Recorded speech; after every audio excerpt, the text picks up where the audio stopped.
9 अप्रैल से लागू होने वाले एक फैसले की वजह से इंडिया और हम सब की जेब पर गहरा असर पड़ने वाला है। I always say tariffs is the most beautiful word to me in the dictionary. Prime minister Modi के 11 साल के टर्म में पहली बार किसी ने इंडिया के खिलाफ इतनी खुलेआम धमकी दी है, और वो भी सबके सामने। यूएस प्रेसिडेंट डोनाल्ड ट्रंप ने पब्लिक स्टेटमेंट दिया है कि इंडिया ने कई सालों से अनफेयर एडवांटेज लिया है, जिसको उन्होंने एक्सपोज कर दिया है। ये खबर सिर्फ हेडलाइन नहीं, एक ऐसा चैलेंज है जो पूरे ग्लोबल ट्रेड को हिला सकता है।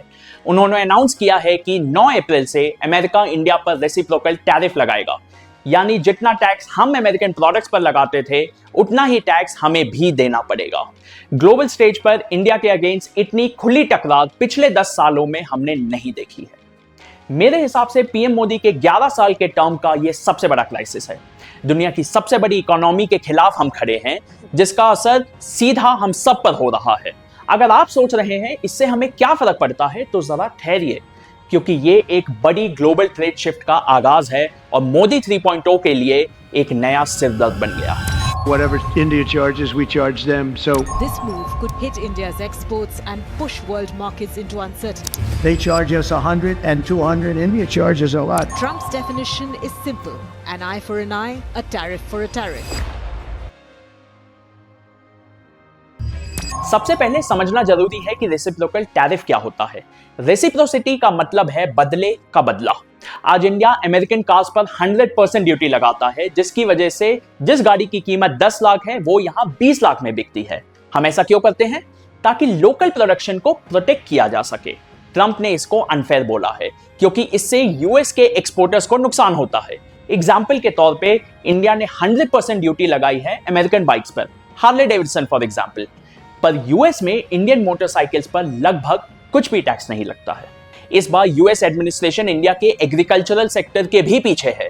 उनका सीधा डिमांड है कि इंडिया अपने एग्रीकल्चरल सेक्टर को बाहर की दुनिया के लिए खोल दे, लेकिन हम ये नहीं कर सकते हैं, क्योंकि ये सेक्टर पहले ही प्रेशर में है।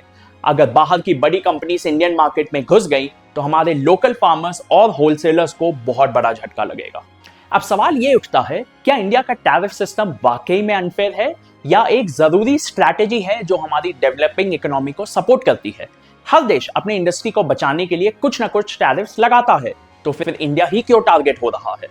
असल में हम एक डेवलपिंग इकोनॉमी है, जहां टैरिफ्स एक सेफ्टी नेट का काम करते हैं। यहां एमएसएमईज और लोकल बिजनेसेस को इंटरनेशनल कंपटीशन से बचाने में मदद करते हैं, ताकि बड़े ग्लोबल ब्रांड्स उन्हें खा ना जाए।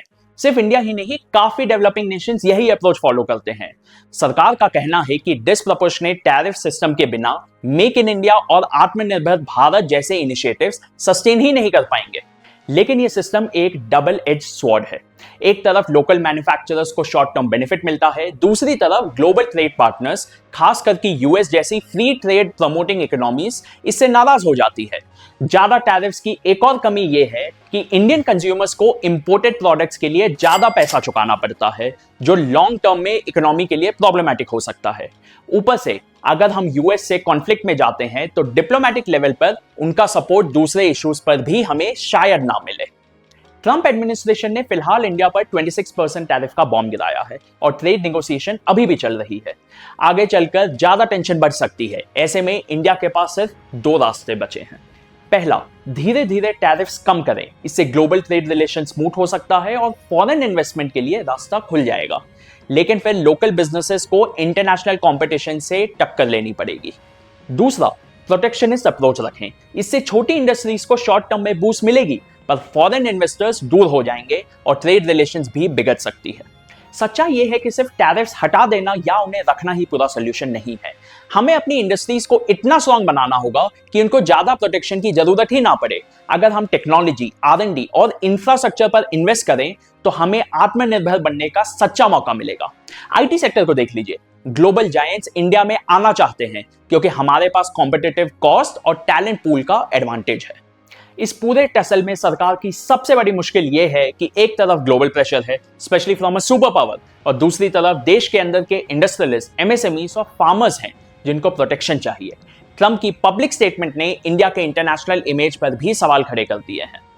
फिर भी क्राइसिस के बीच एक अवसर छुपा होता है। अगर सरकार टैरिफ्स और रिफॉर्म्स का सही बैलेंस निकाल पाए तो इंडिया एक प्रोग्रेसिव और सेल्फ सस्टेनिंग इकोनॉमी की तरह उभर सकता है, जहां हम ग्लोबल स्टैंडर्ड्स पर खड़े उतरें और अपने डोमेस्टिक इंडस्ट्रीज को भी एम्पावर करते रहें। अगर सही डिसीजन लिया जाए तो ये इंडिया के लिए इकोनॉमिक ब्रेक थ्रू बन सकता है, लेकिन एक गलत फैसला हमें इकोनॉमिक और डिप्लोमेटिक डिजास्टर की तरफ ले जाएगा।